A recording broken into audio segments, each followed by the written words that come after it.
क्योंकि छोटे बच्चे जब भी कोई वेकेशन उनका लगता है तो वो अपने दिवाली की छुट्टियां खत्म होने का जितना अफसोस आप सब लोगों को है, और ये आप देख सकते हैं अभी कि सिम्बा जीने में खड़े होकर इंतजार कर रहा है। अभी इस समय आपको एक अनाउंसमेंट सुनाई दे रहा होगा। नमस्कार दोस्तों, स्वागत है आपका एक बार फिर से रिकाउंट ब्लॉग्स में, और मैं हूँ आपका दोस्त नितिन। और उम्मीद है आप सब लोग अपने अपने घर पे मज़े में होंगे, मस्ती में होंगे और मौज कर रहे होंगे। और ये आप देख सकते हैं अभी कि सिम्बा जीने में खड़े होकर इंतज़ार कर रहा है, और इंतज़ार कर रहा है वो छोटे भैया का, क्योंकि छोटा भैया नीचे की तरफ गया हुआ है सामान लेने के लिए, और वो भी चाह रहा है कि मैं शायद नीचे तक उतरूँ। हालांकि और आज 27 अक्टूबर के दिन भी ग्वालियर में और संपूर्ण भारतवर्ष में भाई दूज का त्यौहार मनाया जा रहा है, इसलिए आज भी लोगों की चहल पहल बाज़ार में बनी हुई है। अभी इस समय आपको एक अनाउंसमेंट सुनाई दे रहा होगा। ये अनाउंसमेंट मेरे घर के बगल में बनी हुई मिठाई की दुकान की है। दिवाली की छुट्टियां खत्म होने का जितना अफसोस आप सब लोगों को है, उतना ही अफसोस मुझे भी है। बहुत जल्दी ये सारी की सारी छुट्टियां ख़त्म हो गई।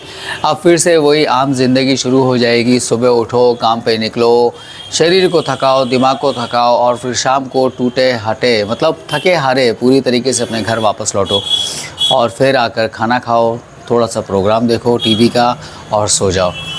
काश कि ये छुट्टियां थोड़ी सी और लंबी चल सकती। दिवाली की इन छुट्टियों के ख़त्म होने का जितना ज़्यादा अफसोस छोटे बच्चों को हुआ है ना, उतना किसी को भी नहीं हुआ है। क्योंकि छोटे बच्चे जब भी कोई वेकेशन उनका लगता है तो वो अपने परिवार के माहौल में फिर से ढल जाते हैं। फिर से वही देर से सोना, देर तक उठना, आराम से खाना पीना, मस्ती करना, खेलना कूदना, भाई बहनों के साथ उधम मचाना। और जैसी छुट्टियां खत्म होती है तो उनको एक शौक़ लगता है कि अरे यार, कल से सवेरे हमें फिर उठना है और फिर से हमें स्कूल की तरफ भागना है, और फिर हमें वो 5-7 घंटे स्कूल में पढ़ना है, फिर वहाँ से थक हार के हमें अपने घर आना है। घर पे आकर हमें 1-8 घंटे का आराम मिलेगा और फिर हमें पढ़ने बैठ जाना है।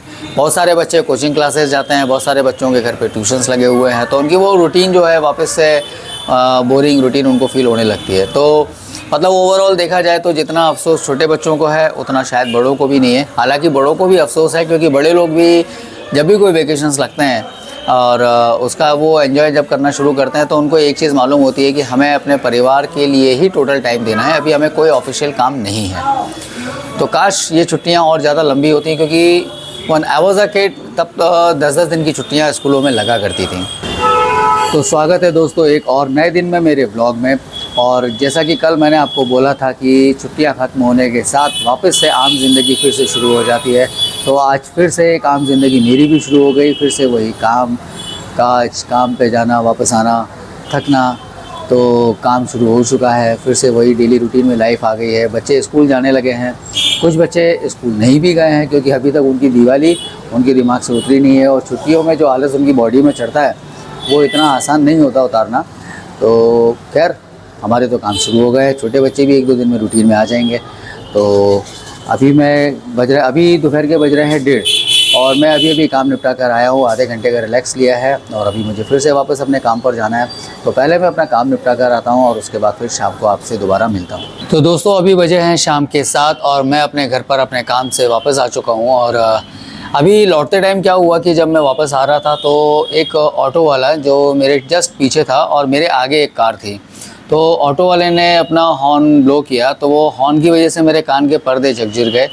एकदम बहुत तेज़ हाई इंटेंसिटी के हॉर्न्स थे वो, तो जिनको आप मतलब लाउड हॉर्न बोलते हो या प्रेशर हॉर्न बोलते हो या हूटर्स बोलते हो, इस तरह के हॉर्न ऑटो वाला लगाकर चला रहा था और उससे मेरा झगड़ा हो गया। और हालांकि गलती उसकी होने के बावजूद वो गलती नहीं मान रहा था, और मतलब जिसको बोलते हैं ना कि एक तो चोरी ऊपर से सीना चोरी, तो वो काम करने की उसने कोशिश की। गवर्नमेंट को या गवर्नमेंट ऑफिशियल्स जो इस चीज़ के लिए रिस्पॉन्सिबल्स हैं, उन लोगों को ऐसे जो ऑटो वाले हैं या जो टमटम टेम्पो वाले हैं, इनके ऊपर एक्शन लेना चाहिए। क्योंकि लीगली तो ये चीज़ें अलाउड नहीं है कि आप हूटर्स या लाउड हॉर्न्स लगाकर आप शहर में चलाओ, क्योंकि हूटर्स और लाउड हॉर्न्स तो ट्रक वालों को भी अलाउड नहीं होते। उनके हॉर्न जो होते हैं थोड़े से बड़े होते हैं और वो हाईवे पर बजाते हैं, इसलिए उनकी वजह से इतना नॉइज़ पॉल्यूशन नहीं फैलता है। दूसरा, ये जो ऑटो, टमटम और टेम्पो वाले होते हैं, ये इस तरह के जो लाउड हॉर्न्स होते हैं, इनको लगाकर छिछोरी हरकतें करने से भी पीछे नहीं रहते हैं।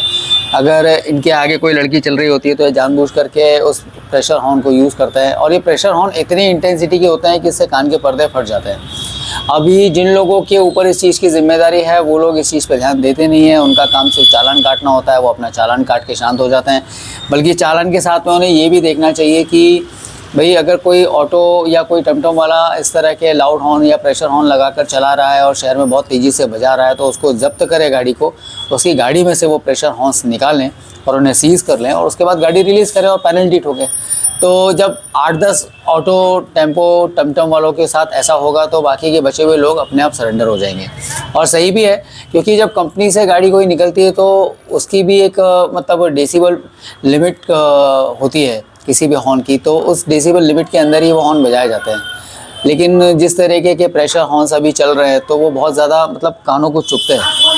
खैर, अब क्या कर सकते हैं, झगड़ा तो मेरा हो ही गया, हालांकि उसको सुधार भी दिया और कई लोग बीच में आ गए थे बीच बचाव के लिए, तो जाने देते हैं। लेकिन फिर भी अगर कोई डिपार्टमेंट से संबंधित कोई बंदा मेरा ये वीडियो देख रहा है तो उससे मेरी यही रिक्वेस्ट होगी कि प्लीज़ अगर आप ऐसे ऑटो या टेम्पो या टमटम वालों को देखते हैं जो अपनी गाड़ी में लाउड हॉर्न्स लगा रहे हैं या प्रेशर हॉर्न्स लगा रहे हैं और फिर वो शहर में चला भी रहे हैं और बजा भी रहे हैं, तो ऐसे लोगों को आप रोकें, उनके ऊपर कार्रवाई करें, उनके जो हॉर्न्स हैं उनको सीज़ करें।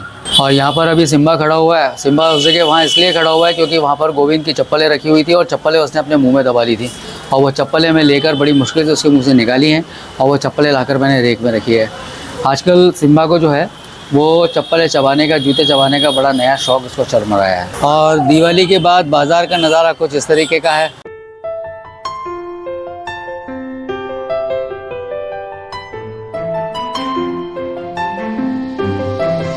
और दिवाली तक कुछ इस तरीके का सीन था कि इस रूट पे से आपका निकलना मुश्किल हो रहा था, क्योंकि हर जगह पर ट्रैफिक जाम हो रहा था। लोग आड़े टेढ़े जैसे जिसको जहाँ जगह मिल रही थी वो आ रहा था, जा रहा था, जहाँ जिसको गाड़ी खड़ी करने की जगह मिली वो वहाँ से आ रहा था, जा रहा था।